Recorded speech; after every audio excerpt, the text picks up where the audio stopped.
Praise the Lord. Hallelujah, హల్లెలూయా.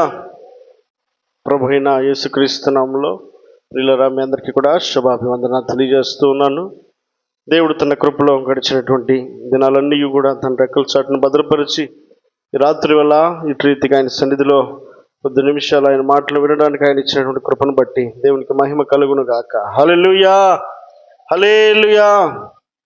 కొద్ది నిమిషాలు పరిశుద్ధ గ్రంథంలో కీర్తనల భాగము 41వ కీర్తన మొదటి వచనం చదువుకుందాం. కీర్తనలు 41 మొదటి వచనం. బీదలను కటాక్షించువాడు ధన్యుడు, ఆపత్కాలమందు యెహోవా వానిని తప్పించును. చాలండి. భక్తుడైనటువంటి దావీదు తన జీవితంలో ఎరిగినటువంటి ఒక సత్యాన్ని జ్ఞాపకం చేస్తూ ఉన్నాడు. దేవునితో మనవి చేస్తూ అనేకులకు తన మాటను పరిచయం చేస్తూ ఉన్నాడు. ఏమిటి ఆయన ఎరిగిన సత్యము అని అన్నప్పుడు, బీదలను కటాక్షించేవాడు ధన్యుడు అని అంటూ ఉన్నాడండి. పరిశుద్ధ గ్రంథంలో ధన్యతలు అనేక పరిస్థితుల్లో అనేక సందర్భాల్లో దేవుడు మాట్లాడినటువంటి మాటలు మనం వింటూ వస్తూ ఉన్నాం. కీర్తనకారుడు అంటాడు, మొదటి కీర్తన 3వ వచనంలో అంటాడు, అతడు నీటి కాలువలు ఎవరు నాటబడినదై ఆకు వాడక తన కాలమందు ఫలమిచ్చే చెట్టు వలె ఉండును, అతడు చేయనిదంతయు సఫలమగును. ఎవరు? 2వ వచనం. యెహోవా ధర్మశాస్త్రమునందు ఆనందించచ్చు, దివారాత్రము దాన్ని ధ్యానించేవాడు ధన్యుడు. చాలా సందర్భాల్లో దేవుడు ధన్యతల గురించి పరిశుద్ధ గ్రంథంలో పొందుపరిచినటువంటి కొన్ని మాటలు మనం చూస్తూ ఉన్నప్పుడు, దేవుని వాక్యాన్ని ధ్యానించి దివారాత్రము దాన్ని ధ్యానించేవాడు ధన్యుడు అని అంటూ ఉన్నాడు.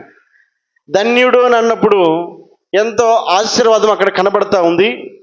ఏమిటి ఆశీర్వాదం అన్నప్పుడు, అతడు నీటి కాలువలు ఎవరు నాటబడినది ఆకు వాడక తన కాలం ముందు ఫలమిచ్చే చెట్టు వల్లే ఉండును.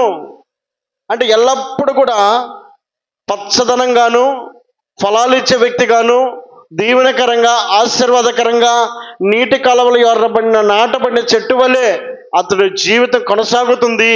ఎప్పుడు అని అన్నప్పుడు, దివారాత్రము దానిని ధ్యానించేవాడు ధన్యుడు అని అంటున్నాడు. అంత మాత్రమే కాక పరిశుద్ధ గ్రంథంలో 33 కీర్తన 12వ వచనంలో అంటాడు, యెహోవా తమకు దేవుడు కాగల జనులు ధన్యులు. చాలండి. ఏమంటాడు? యెహోవా తమకు దేవుడు కాగల జనులు ధన్యులు అని అంటా ఉన్నాడు.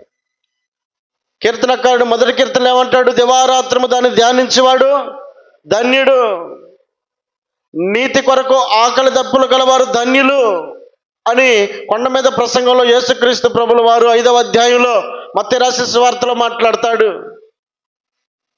అంటే ధన్యత గురించి అనేక సందర్భాల్లో అనేక పరిస్థితుల్లో రాయబడినటువంటి చాలా విషయాలు మనం చూస్తూ వస్తూ ఉన్నాం. అయితే కీర్తనకారుడు 41వ కీర్తన మొదటి వచనంలో అంటాడు, బీదలను కటాక్షించేవాడు. అది ఎలా ధన్యత అవుతుంది? అందుకే కీర్తన సామెతల గ్రంథంలో ఒక మాట రాయబడిన మాట ఏంటంటే, 14వ అధ్యాయం 31వ వచనం, దరిద్రులను బాధించేవాడు సృష్టికర్తను నిందించేవాడు, బీదలను కనికరించేవాడు. అదండి. ఎవరంట? వాక్యం సెలవిస్తున్నటువంటి మాట ఏమిటంటే, బీదలను కటాక్షించేవాడు ఆయన గణపరుస్తున్నారట. ఈ రాత్రి వేళ ఒక ముఖ్యమైనటువంటి మనకు తెలిసి కూడా దానిలో ఉన్న ఆశీర్వాదాన్ని పోగొట్టుకునేటువంటి సందర్భాలు ఎన్నో ఉన్నాయి. కనుక దేవుడు జ్ఞాపకం చేస్తున్నటువంటి మనం ఎరిగినటువంటి ఆలోచనే కానీ ఈ రాత్రి వేళ మన మనసులో పెట్టుకోవాల్సినటువంటి ఒక ఆలోచన దేవుడు జ్ఞాపకం చేస్తూ ఉన్నాడు. బీదలను కటాక్షించేవాడు ధన్యుడు. ఎలా ధన్యుడు అవుతాడు అని అన్నప్పుడు వాక్య సెలవిస్తున్నటువంటి బీదలను కనికరించేవాడు ఆయనను గణపరిచేవాడు అయినాడు. బీదలను కనికరించడం వలన ఎవరిని గణపరుస్తున్నట్టు? సాక్షాత్తు దేవుణ్ణి ఘనపరుస్తున్నట్టు. ఒక సందర్భంలో అక్కడ అంటాడు 16:5 అంటాడు, 16:5 గర్వహృదయులందరూ యెహోవాకు హేయులు, నిశ్చయముగా వారు శిక్ష నొందుదురు. అలాగే 19:17 రాయబడిన మాట, బీదలను కనికరించేవాడు యెహోవాకు అప్పించువాడు, వాని ఉపకారమునకు ఆయన ప్రత్యుపకారము చేయును. చాలండి.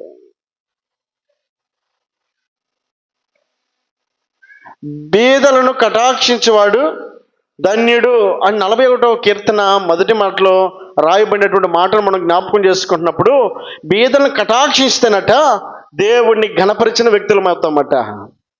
అంత మాత్రమే కాదు, బీదలను కనికరించేవాడు యెహోవాకు అప్పించేవాడు. ఎవరికి అప్పిస్తున్నావు? 10 రూపాయలు ఇచ్చావు, పానీలే తింటాడులే అని చెప్పానని ఇచ్చాడు 10 రూపాయలట. ఎవరికి అప్పించినట్టు? అప్పు తీసుకున్న వ్యక్తి మళ్ళీ తిరిగి ఇస్తాడా? ఈడ 1 కేజీ బియ్యం తీసుకున్నావు పక్కింటి వాళ్ళ దగ్గర, ఈరోజు కాదు 10 రోజుల తర్వాత ఇస్తావా లేదా? అప్పే కనుక ఏం చేస్తాం? తిరిగి ఇస్తాం. దేవుడు తీసుకున్నటువంటి దానికి ఇనిమిక్కలైనటువంటి ఆశీర్వాదమును తప్పక అనుగ్రహిస్తాడు.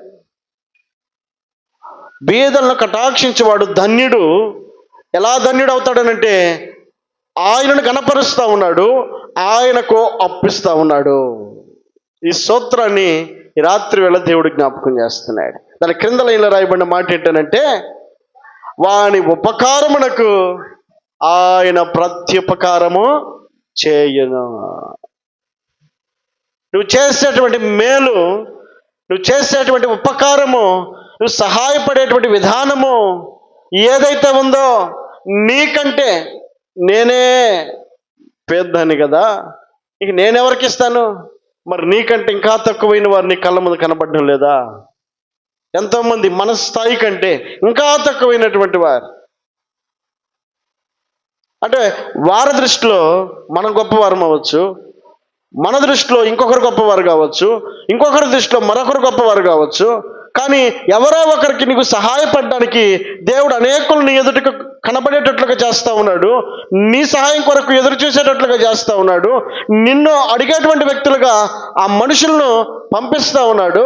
అంటే నువ్వు సహాయం చేయుటకు నీ స్థాయిలో 10 రూపాయలు అప్పు అడిగేటువంటి వ్యక్తి 100 రూపాయలు ఉన్నటువంటి వ్యక్తిని అడగటానికి అవకాశం ఉంటుంది. 100 రూపాయలు స్థితి కలిగిన వ్యక్తి ఒక 200 అడగడానికి 1000 రూపాయల స్థితి కలిగినటువంటి వ్యక్తి దగ్గర అడగటానికి అవకాశం ఉంటుంది. 1000 రూపాయలు ఉన్నటువంటి స్థితి కలిగిన వ్యక్తి 2000 అడగటానికి 10,000 ఉన్నటువంటి వ్యక్తి దగ్గర అడగటానికి అవకాశం ఉంటుంది. అదే 1,00,000 ఉన్న దానికి 10 లక్షలు ఉన్న వ్యక్తి దగ్గర, 1,00,00,000 ఉన్న దగ్గర, అంటే ఎక్కడొక చోట ఎవరో ఒకరు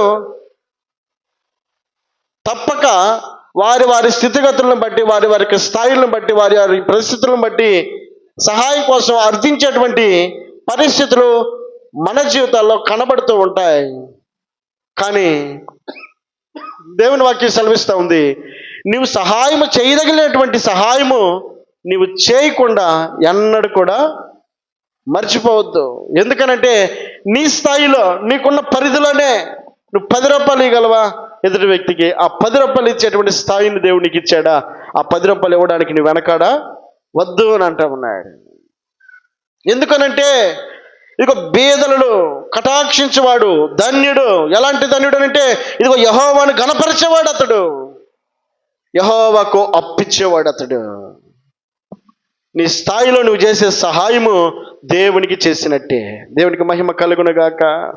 హల్లెలూయా. ఆ ప్రతిఫలము దేవుడు ఉంచుకోడట. ఆయన అంటున్న మాట ఏమిటంటే, వాని ఉపకారమునకు ఆయన ప్రత్యుపకారము చేయును. ఆయన మర్చిపోయేవాడు కాదు. నువ్వు చేసిన సహాయము, అది మాట సహాయమే కావచ్చు, చేతి సహాయమే కావచ్చు.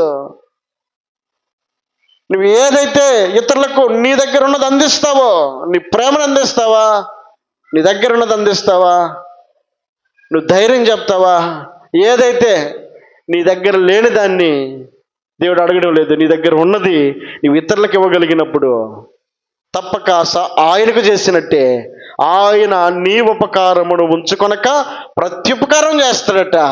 ఎలాంటి ప్రత్యుపకారం ఆయన చేయగలడు అని మనం ఆలోచన చేసినప్పుడు మత్తయి రాసిన సువార్త చదువుదాం. మత్తయి రాసిన సువార్త 25వ అధ్యాయం 34వ వచనం నుండి చదువుదాం. మత్తయి రాసిన సువార్త 25వ అధ్యాయము 34వ వచనం నుండి.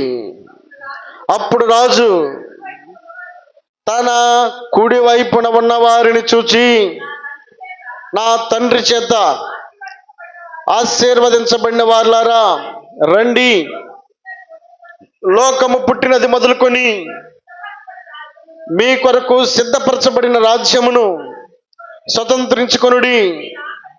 నేను ఆకలిగొంటిని, మీరు నాకు భోజనము పెట్టితిరి, దప్పిగొంటిని, నాకు దాహమిచ్చితిరి, పరదేశినయ్యుంటిని, నన్ను చేర్చుకొంటిరి, దిగంబరినయ్యుంటిని, నాకు బట్టలిచ్చితిరి, రోగినయ్యుంటిని, నన్ను చూడవచ్చితిరి, చెరసాల్లో ఉంటిని, నా యొద్దకు వచ్చితిరని చెప్పాను. అందుకు నీతిమంతులు, ప్రభువా, ఎప్పుడు నువ్వు ఆకలి కొని ఉండుట చూచి నీకు ఆహారం ఇచ్చితిమి, నువ్వు దప్పుకొని ఉండుట చూచి ఎప్పుడు దాహం ఇచ్చితిమి, ఎప్పుడు పరదేశమై ఉండుట చూచి నిన్ను చేర్చుకుంటుమి, దిగంబరి ఉండుట చూచి బట్టలు ఇచ్చితిమి, ఎప్పుడు రోగివై ఉండుట అయినను, చెరసాల్లో ఉండుట అయినను చూచి నీ యొద్దకు వచ్చితమని ఆయనను అడిగెదరు. ఏమంటున్నాడు? వారికి తెలియలా, నీతిమంతులే, వారు చేసిన పని ఆ ప్రతిఫలం ఊరకనే పోలా.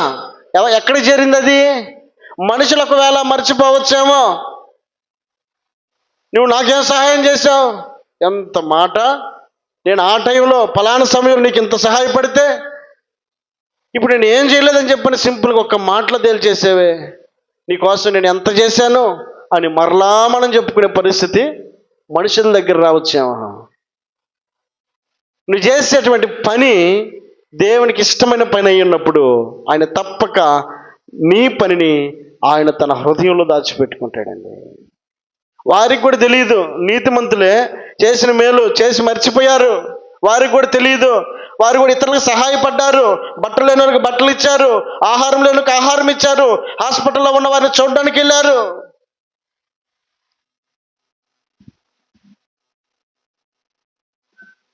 వారికి ఉన్నటువంటి పరిస్థితులు, వారు ఇతరులకు సహాయపడినటువంటి పరిస్థితులు వారు కూడా మర్చిపోయారు. ఇప్పుడు ఆయన అంటాడు, ఇదిగో మీరు చేసిన పనులన్నిటిని కూడా ఆయన అంటాడు నాకు చేశారు అని అంటున్నాడు. వారికి ఏం అర్థం కాలేదు, మేము ఎప్పుడు చేసామయ్యా నీకు అని అంటున్నారు. ఇప్పుడు ఆయన మాట్లాడుతున్నాడు,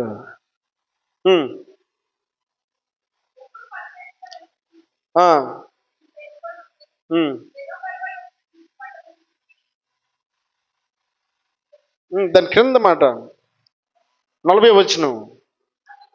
అది అందుకు రాజు, మిక్కిలి అల్పులైన ఈ నా సహోదరులలో ఒకనికి మీరు చేసిద్దరు గనుక నాకు చేసిద్దరని నిశ్చయముగా మీతో చెప్పుచున్నానని వారితో అనెను. ఎవరు చేశారంట? మిక్కిలి అల్పులైన ఈ నా సహోదరుల్లో ఒకరికి ఎవరు చేశారంట? అల్పులైన సహోదరులు. నీకంటే తక్కువ వారికి, నీకంటే లేని వారికి, నీకంటే కొదువులో ఉన్న వారికి, నీకంటే బలహీనులకు నీవు ఎప్పుడైతే సహాయపడ్డావో, ఎప్పుడైతే నువ్వు చేయూతను అందించావో, ఎప్పుడైతే వారికి చేయాల్సిన సహాయమును నువ్వు ప్రేమతో చేసావో ఆయన పదిలపరుచుకున్నాడు. నీ సహాయమును, నువ్వు చేసిన మేలును ఆయన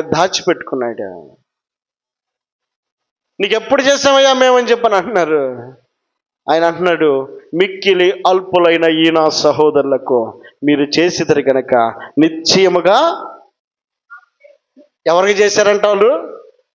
దేవునికి చేశారట. కనబడుతుందేమో అల్పులే, కనబడుతుంది పేదలే, కనబడుతుంది లేనివారే, కనబడుతుంది అక్కర్లో ఉన్నవారే. మనుషుల రూపము మనుషులుగా కనబడచ్చేమో కానీ ఆయన అంటాడు, ఇదిగో వారు ఆకలితో వచ్చినప్పుడు వారికి ఆహారాన్ని పెట్టారు, వారు దప్పికొని వచ్చినప్పుడు మంచినీళ్ళని ఇచ్చారు, వారు ఎక్కడో దూర ప్రాంతం నుండి వస్తే వారిని ఆదరించారు, దిగంబరిగా ఉన్నప్పుడు బట్టలు ఇచ్చారు, అదిగో బలహీనతలో ఉన్నప్పుడు అదిగో చూడడానికి వెళ్ళి వారిని పరామర్శించి వారిని పలకరించి వచ్చారే. ఒకవేళ ఇవి మనం చేస్తున్న వారం అయ్యుంటే దేవునికి చేసినట్టే. రాత్రి వేళ దేవుడు జ్ఞాపకం చేస్తున్నాడు, మిక్కిలి అల్పులైన ఈ నా సహోదరులకు మీరు చేసితిరి గనుక. ఇది మనుషులకు చేసినట్టే మనం అనుకునేది, కానీ దేవుడు అంటాడు మనుషులకు చేసిన ఆ సహాయము ఆయనకి చేసినట్టట. ఆయనకి చేసినట్టు ఆ ప్రతిఫలాన్ని దేవుడు ఉంచుకోడు.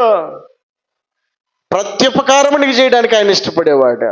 ఇనుమెక్కలైన దీవెన నీకు అనుగ్రహించడానికి ఆయన ఇష్టపడుతున్నాడు. కొందరున్నారు ఏమని రాయబడింది వారి గురించి? అప్పుడు ఆయన ఇందాకే కుడివైపున ఉన్న వారిని చూసి నీతిమంతులని వారు చేసిన పనులన్నింటిని గురించి ఆయన మాట్లాడాడు. ఇప్పుడు వీరు ఎడమ వైపున ఉన్నారట కొందరు.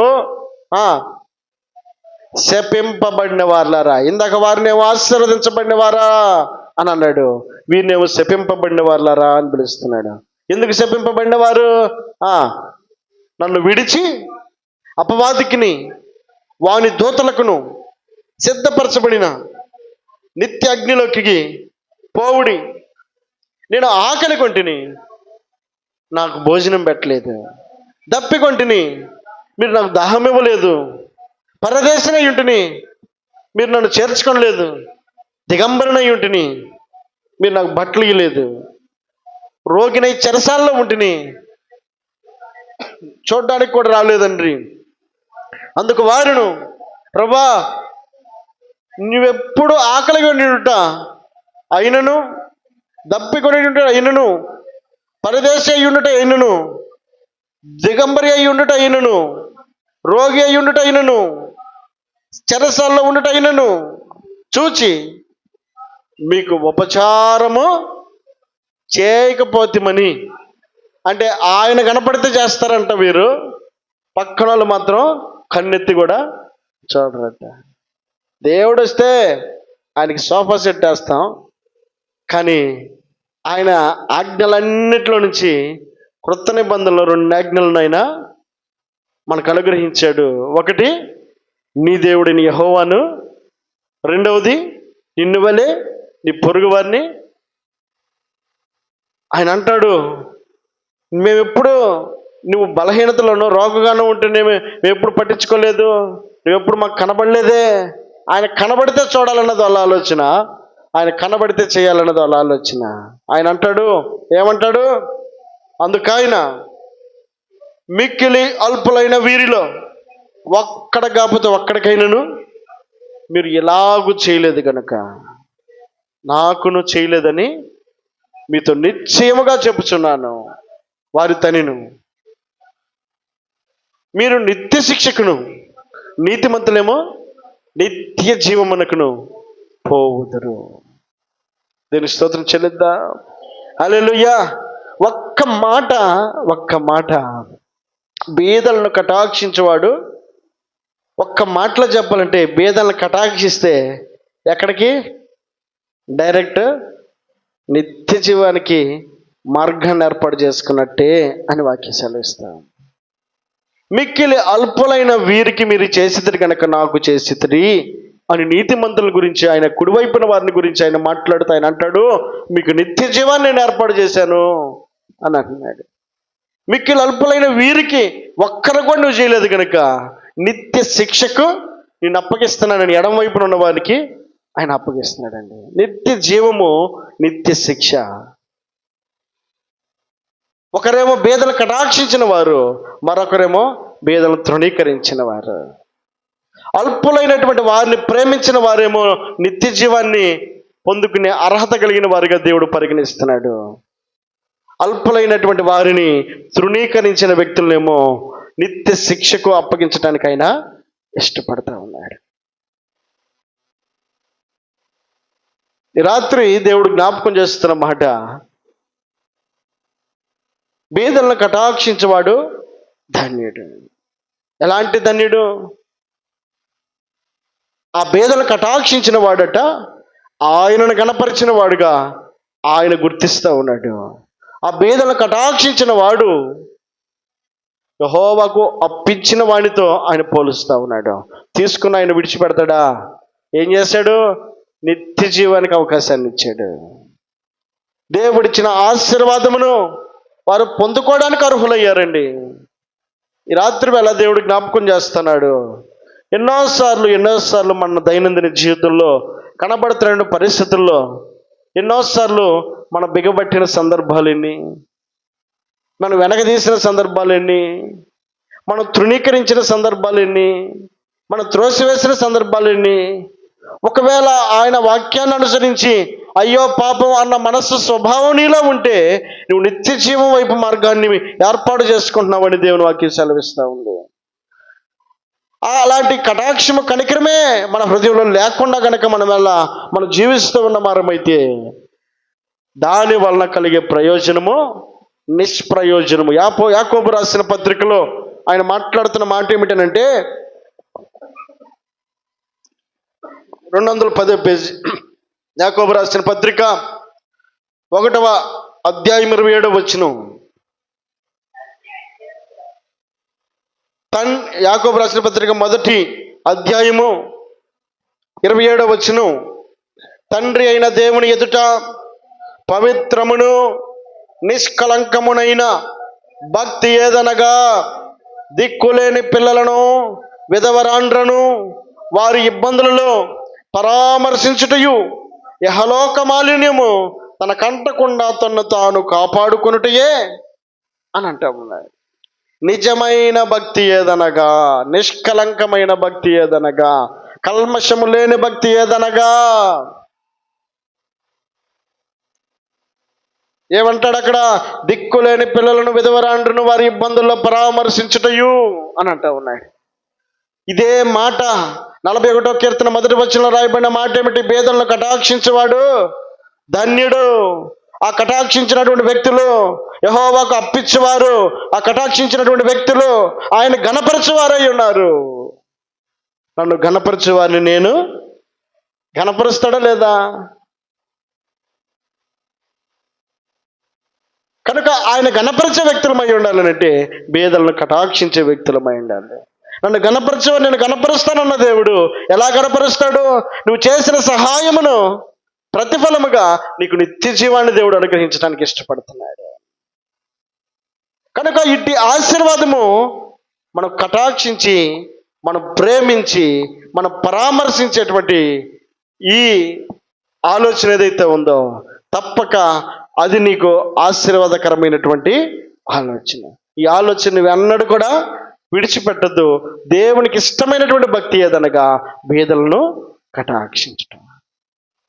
కనుక నీకున్నటువంటి స్థాయిలో, నీకున్న పరిస్థితుల్లో నువ్వు ఎవరికైతే సహాయం చేయగలుగుతావో ఆ వ్యక్తులకు సహాయపడటం నీవు దేవునికి చేసినట్టే.